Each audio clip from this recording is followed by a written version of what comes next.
আলিফ বা তা গলাটা কেমন শুকিয়ে গেল।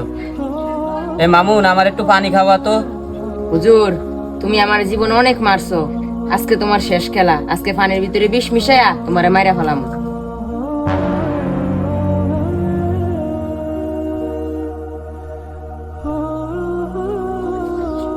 হুজুর, আমার গলা তো শুকায় গেছে, ভালো মতো সবটি পানি খাইন।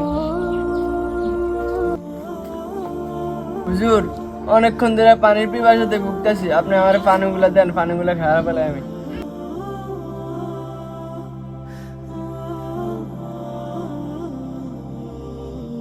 আমার গলা শুয়ে গেল, আমি পানি খাইতে পারলাম না। ওয়া পানিটা খাইয়া ফেললো। এখন আমি কি খামু? আমার তো গলাটা শুয়ে শেষ। হুজুর, আমি অনেক বড় ভুল করছি। আমি আপনার পানির ভিতরে বিষ দিয়ে মাইরা ফেলাতে চাইছিলাম, আমার আপনি ক্ষমা করে দেন। সেই পানি অন্য একজনে খায়া গেছে গা। আল্লাহ যা করে ভালোর জন্যই করে। আমি খাইলে তো আমি মরে যাইতাম। না জানি ভাই কি হইলো, আল্লাহ জানে। ভিডিওটা ভালো লাগে থাকলে তোমরা অবশ্যই লাইক সাবস্ক্রাইব করে দিবা।